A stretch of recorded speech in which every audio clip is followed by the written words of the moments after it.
Hello, väga lahe, et jõudsid vaatama seda väga lihtsat ja lahedat nail art videot. Ja hakkamegi kohe pihta, ma olen ette valmistanud endale mustad tipid, mida sa võiksid isegi teha. Ja kasutan siis blooming keeli ehk siis gelaatikeeli. Ja kui sa seda peale kannad, siis katsu kanda seda võimalikult õhukeselt, sellepärast et sinna peale tuleb veel värvikeele, et mida õhemalt sa selle peale saad, seda parem on. Sest et muidu ta läheb liiga paksuks ja sul on pärast kliendil nagu väga keeruline pealislakki peale panna, et ta ei jääks nagu selline liiga võib-olla nagu kumer või selline nagu, et mida vähem, seda parem. Ja ma kasutan lihtsalt valget, täiesti tavalist mingit valget. Kui sul on mingi väikese, ta võiks olla ideaalis keellakk, et ta ei oleks keelvärv, kindlasti kasuta keellakki ja katsu vaadata, et ta oleks natukene pigmentirikkam, kui on selline keellakk, mis katab 2-3 kihiga, siis see ilmselt valgub seal gelaatikeelis väga, või selles blooming keelis väga ära. Nii et katsu vaadata pigmentirikkaid värve. Ja nüüd ma kasutan täiesti suvalist nail art pintslit, praegu mul on siis Ritsi 09, aga sa võid kasutada täiesti suvalist ja tõmbad üksteise kõrvale lihtsalt täiesti suvaliselt kriipse. Ma tõmbasin üks ühtepidi pintslitõmme ja teine teistpidi pintslitõmme ja tegin lihtsalt täpid. Sul ei ole vaja üldse mingit joonistusoskust selleks ja see gelaatikeel teeb ise oma töö. Ja nüüd ma kasutan siis Ritsi Bohemiani vitraažlakki, mis teeb ta veel superägedaks. Neid on 5 eri tooni. Aga sa saad ka tekitada neid lahjendades värvikeele Glaze-Top või mingisuguse pealiskeeliga, et teha selliseid läbikumavaid värve. Nii, nüüd siis kasutan jälle gelaatit ja nüüd teen ainult poole küüne peale, et sa võid olla ise ka loov ja teha näiteks siis kas vertikaalselt või horisontaalselt või tead sa diagonaalselt. See gelaatiga nagu siis top ära, lambi alla ei lähe. Et see on kindel, et lambi alla ei lähe, ta peab olema siis nii-öelda nagu märg see keel, et siis hakkab see blooming efekt nagu tööle. Ja praegu siis see ussimustrilaadne toode, see on hästi populaarne hetkel, et seda hästi palju nagu soovitakse. Ja samamoodi, et võtan siis selle pintsli, ma ütlen, et see võib olla täiesti suvapintsel, et sa ei pea üldse nagu mõtlema, et mingi udupeen nail art. Ja jälle samamoodi tõmbad lihtsalt sellised üks ühtepidi, teine teistpidi, et seal ei ole mitte mingit loogikat, peaasi, et lihtsalt mingid triibukesed saab sinna peale. Ja joonistusoskust sa ei vaja, et see kas tuleb peenem või tuleb õhem või tuleb rohkem värvi või vähem värvi.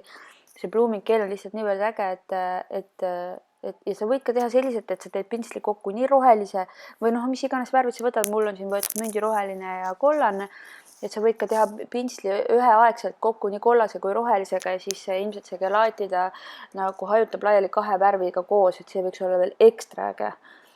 Et ole täitsa loov, et sa võid kõiki igasuguseid värve katsuda ja oota natuke ennem, kui sa lambi alla lähed, sest mida rohkem sa ootad, seda paremini ta nagu laiali valgub.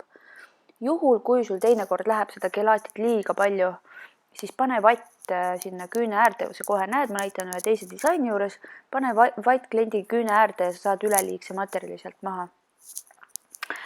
Nii, ja nüüd teeme siis sellist marmorilaadset asja ja ma panen valge värvi törtsaka laua peale, siis ma panen gelaati läbipaistva, panen sinna sisse ja selleks, et neid törtsakaid teha, pane see pintsel lauale või siis oma alusele ja hoia natuke nii, et värv iseenesest valgub maha laua peale, sest et nüüd näete, ma hoian seda valget pintslit seal peal ja siis see värv ise nagu läheb.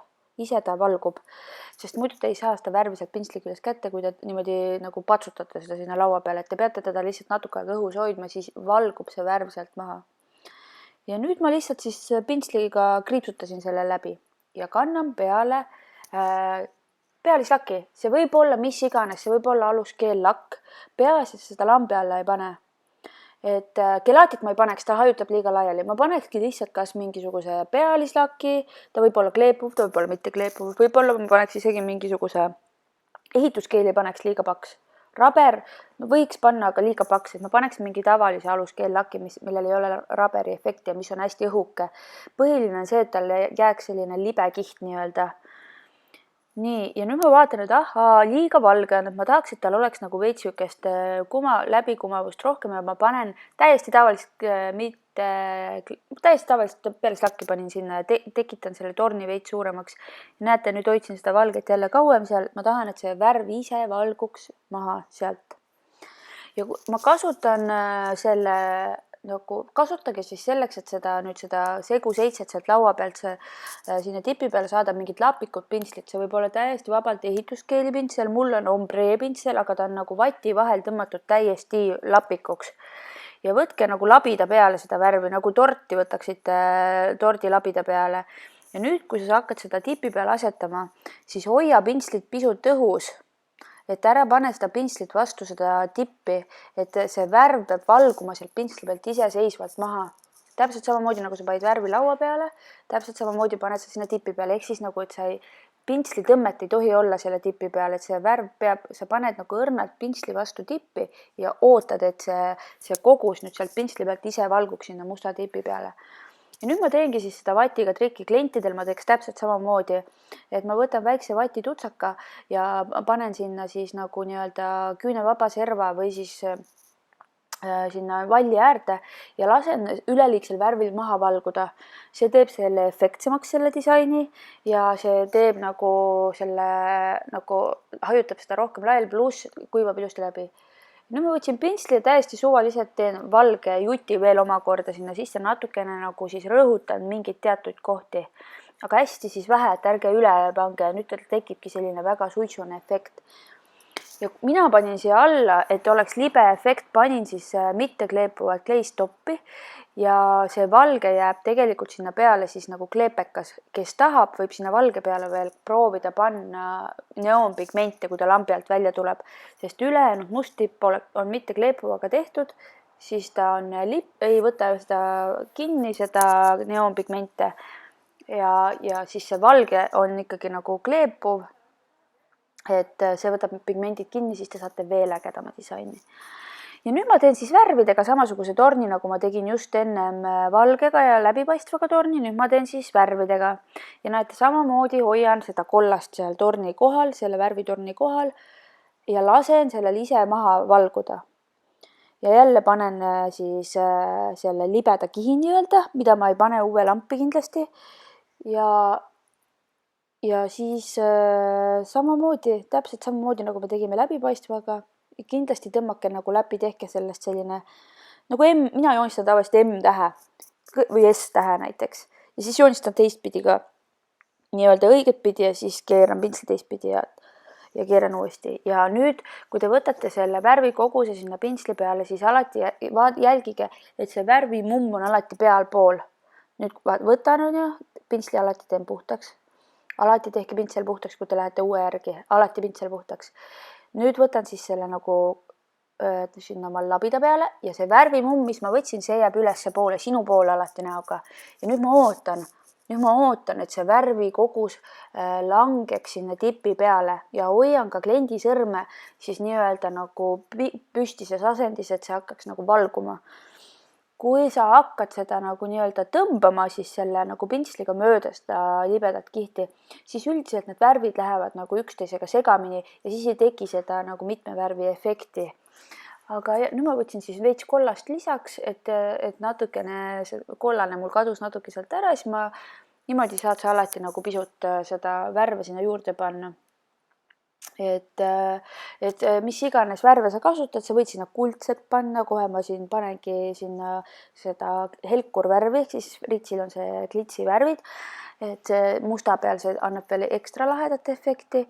Ja samamoodi ma lasen tal siis valguda sinna vati peale üleliigse nagu värvi, et kliendil juhtub, kui te seda liigutust ei tee, seda vatiga seda nagu üle ääre värvi maha nagu siis jooksmist nii-öelda, et siis võib juhtuda see, et see kogus värvi jääb sinna küüneplaadi peale liiga paksult ja nad üldiselt kipuvad siis nagu tükkidena maha tulema. Et alati on tark see niimoodi vatiga sealt üle käia. Ja nüüd ma vahepeal siis täiustan oma seda suitsust efekti ja ma teen hästi õhkõrnad nagu fooliumi helbed sinna peale, et et siis jääb väike selline suitsune efekt ja panen peale mati lakki, matt on alati äge, mulle hästi matt meeldib. Et lahedate disainide puhul on matt alati veel nagu kirstordil. Ja mati, kui ma pealis lakki panen, ma panen alati natukene disainide peale natukene paksemalt kui tavapäraselt, sest et siis ta nagu need kumerused hajutab ära ja ma keeran kliendile alati sõrme enne lampi minekut tagurpidi, et ta nagu ühtlustaks selle ära. Ja nüüd ma panen siis sinna oma marmorile veel veidikene seda glitsi helkurvärvi juurde, et oleks pisut nagu niisugust sädelust, aga tead, seal need pastellised toonid isegi võib-olla vaadata olekski vaja olnud, aga igatepidi see disain on nagu hästi äge ja klientidele väga meeldib see, et aga kui te neid värve seal nagu segamini segate, siis jälgige, et oleks nagu siis sama, kas siis pastellised toonid või neoonsed toonid, ja kindlasti kasutage valget või musta sinna vahele. Ja nüüd ma teen siis musta peale kuldsed fooliumiga lätakad, et kes fooliumit veel pole kasutanud, siis see pool, kus on fooliumi värv, see ei tööta. Sa pead alati kasutama siis fooliumit peale panemiseks seda hõbedast poolt, mis on seal all.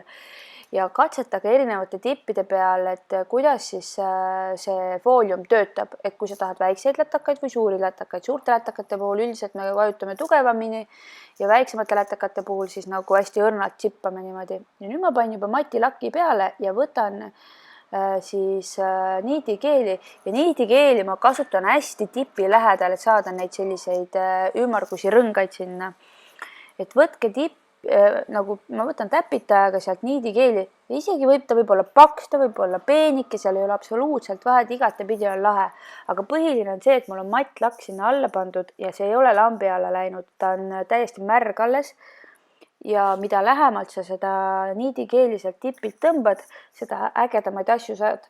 Sest kui sa teed väga nagu kaugelt, siis ta teeb selliseid suuri nagu jutte, aga kui sa lähedale lähed, siis ta haakub hästi kiiresti sinna tipi külge, nii et siis sa saad igasuguseid erinevaid asju teha, ringe ja nii, et nii. Ja nüüd ma siis teen jällegi laatikeel, aga nüüd on valge põhi ja ma kasutan neid samu värve, mis mul juba siin laua peal on olemas, see sinine, kollane ja täiesti suvaliselt panen pintsliga värvilätakad sinna gelaati sisse. Et jällegi nüüd see blooming keel ja täiesti suvaliselt panen mingid lätakad sinna ja lasen tal lihtsalt valguda. Ja nüüd kasutan siis jälle seda niidikeeli ka ja kui ma need värvilätakaid panen, mul üldiselt, minule nagu meeldib, kui on kõiki nagu asju on kuidagi nagu kahekaupa või et seal oleks nagu mingi loogika, aga see ei pea absoluutselt olema, lihtsalt jälgige, et need värvid omavahel sobivad. Et kui need värvid omavahel harmoneeruvad, siis see on alati äge, et alati jääge nagu jah, näiteks pastellised toonid või neoonsed toonid või näete, siin on siuksed nagu on ja see roheline kollane, need harmoneeruvad ja kohe gelaati sisse tõmmake niidikeeli. Sest see niidikeel hakkab ka õige pisut seal venima ja ta kuidagi nagu mõnusalt, nagu tatiselt tõmbab seal nagu kaasa. Et te saate eriti ägedat disaini, et see on nagu super lahe. Ja samamoodi hästi lähedalt tõmmake seda niidikeeli, et mida lähemalt sa tõmbad seda, nagu ägedamalt sa seda saad. Ja ongi valmis ja need kõik disainid võtavad sinult elust ainult õige paar minutit, võib-olla minuti. Et väga äge, et vaatasite, aitäh teile. Tšau!